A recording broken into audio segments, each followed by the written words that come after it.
How is it that an espionage trial in France in the mid-1890s put events in motion that led to the creation of the first Jewish state in 2,000 years?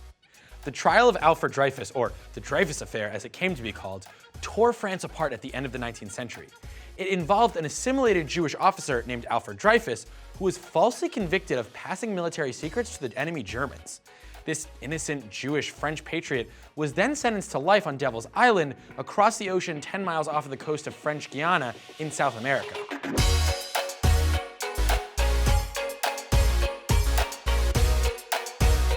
In September 1894, a maid at the German embassy in Paris was looking through the trash. Why? Well, because she was a spy for France's military intelligence, of course. She discovered a note addressed to the German military attaché. It referred to several top-secret documents about new French artillery. This note, which later came to be known as the bordereau, French for the memo, was then sent on to the French Minister of War, General Mercier. Without giving it much thought, the general decided the culprit must be an artillery officer. He was going from the gut, and to him it sounded right. When the list of artillery officers hit his desk, General Mercier had his man. You see, most officers in the French army at the time were Catholic aristocracy, but one name on the list was not totally French. It was Alfred Dreyfus, a Jewish name. Dreyfus had risen up through the Republic's meritocracy and was one of the commoners, but most offensively, a Jew, who now occupied a place in the officers' corps that should have been filled by a young aristocrat. Obviously, Dreyfus was guilty. The only question to resolve was, how was he guilty? How exactly they concocted this conclusion is a bit unclear, but it seems that a criminologist examined the bordereau and determined that the handwriting was not Dreyfus's. It had been forged. But after some friendly encouragement from the authorities, he concluded that the reason it didn't exactly match Dreyfus's handwriting was that Dreyfus forged his own handwriting. Why? To make it seem as if someone was framing him, of course. So the fact that the handwriting didn't look like Dreyfus's proved that it was Dreyfus's. And that was it. That was the case they built. This and some vilifying letters that his accusers wrote themselves. On October 15, 1894, with the evidence in hand, Dreyfus was secretly arrested. He was interrogated for 2 weeks, and he confessed to nothing. Around then, a Parisian anti-Semitic paper found out about the secret arrest and, ironically, broke the story.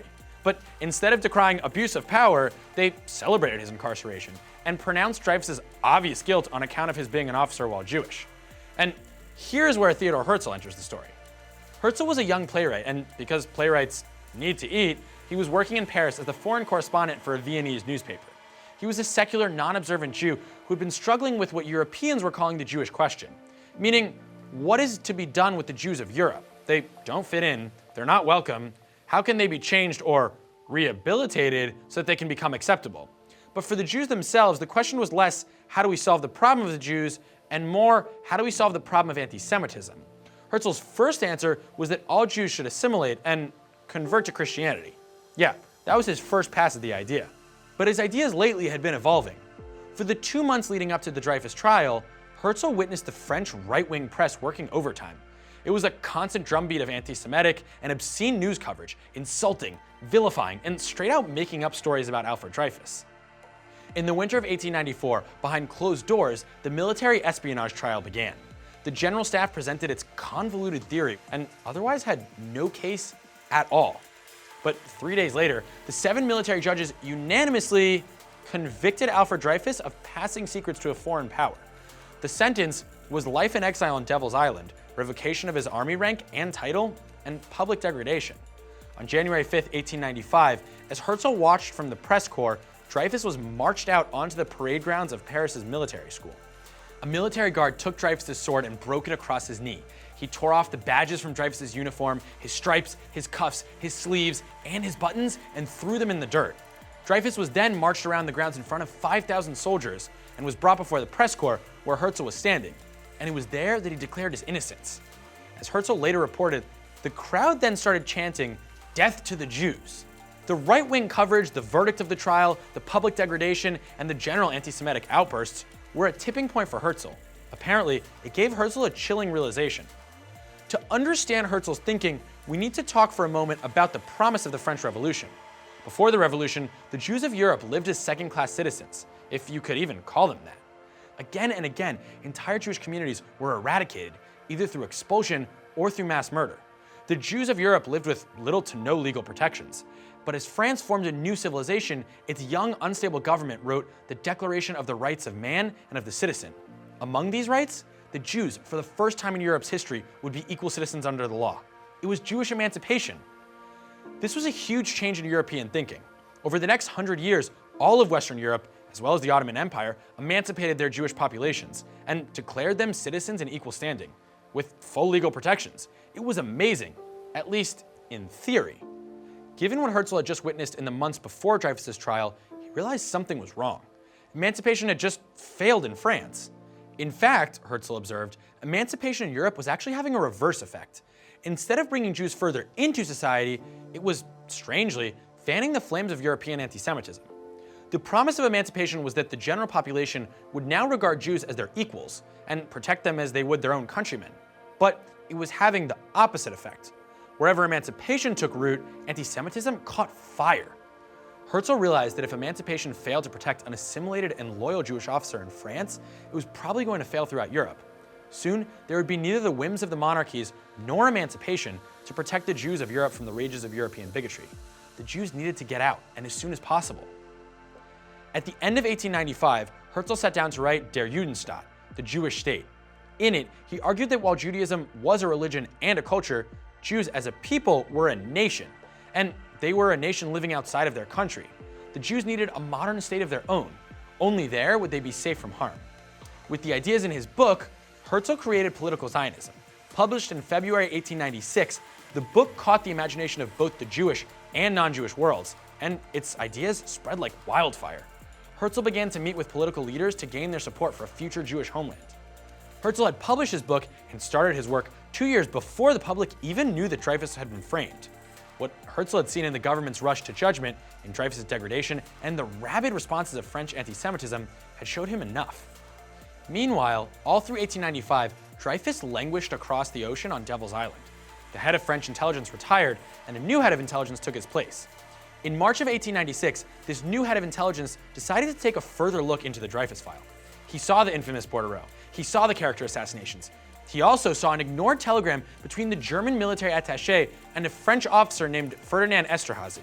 No one had bothered to follow up on this lead. That, or the evidence had been suppressed. The new head of intelligence compared Esterhazy's handwriting to the handwriting on the infamous memo. He brought this information to General Mercier's staff and was told that the case was closed and over and to drop it, and then he was transferred to Tunisia. From Tunisia, information about Esterhazy mysteriously made its way into the press, including a copy of the memo, which was published for all to see.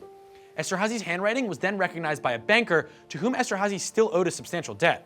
Esterhazy's ex-mistress then published letters he had written in which he declared his hatred of France and of its military. So, some pretty damning evidence. The military was then forced to take Esterhazy to court, but managed to find him innocent. The great French novelist Émile Zola, who also received the information from Tunisia, was so disgusted by the verdict that he wrote a tell-all that took up the entire front page of a Paris newspaper. He titled it J'accuse, or I accuse. In it, he named names, described the sordid details, and also firmly began the tradition of journalism speaking truth to power. The article went off like a bomb. It humiliated France internationally and tore the country into two camps. On the left were the Dreyfusards, who loudly presented their facts and documentation, but on the right were the anti-Dreyfusards, who used anti-Semitic conspiracy theories to justify their beliefs that Dreyfus was a German spy. The case from then on would simply be known as the Dreyfus Affair. Riots broke out in the streets. People shot each other in duels. Esterhazy escaped to England for his safety, and then Émile Zola was sued by the military for libel, found guilty, and sentenced to prison, and then also escaped to England for safety. As collusion between the government and the military became more apparent, ministers stepped down. Members of parliament were even shouting about civil war. And in February of 1899, there was a failed coup attempt. With too much evidence to keep the case at bay, Dreyfus was brought back to France in June of 1899 to be retried. He had lost his teeth, and he had lost his capacity for speech. He had been the sole prisoner on Devil's Island and hadn't had a conversation with another human in 4 years. His wife and brother were shocked. The new espionage trial was conducted again by a secret military court, and again, they found him guilty. In light of what the world now knew, the president of France offered Dreyfus a full pardon. Dreyfus accepted, even though it meant he would be conceding to his supposed guilt. In 1906, the French Supreme Court cleared the case, and at last the nightmare was truly over. Dreyfus was fully reinstated to the army, promoted to artillery major, and was even awarded the Legion of Honor. He remained a loyal Frenchman throughout. At the outbreak of World War I, he proudly served, promoted again to lieutenant colonel. He passed away on July 12, 1935, and was buried 2 days later on Bastille Day. Herzl did not live to see Dreyfus reinstated. He passed away in 1904, 8 years after the publication of his book. Those few years of tireless work initiated the meetings of the Zionist Congress, led to a second Aliyah, or second mass migration to Israel, that lasted from 1904 until the start of World War I, led to the Balfour Declaration, the Partition Plan, and finally, 50 years after Herzl predicted it in his diary, the establishment of the modern state of Israel. Thanks for watching. See you guys next week.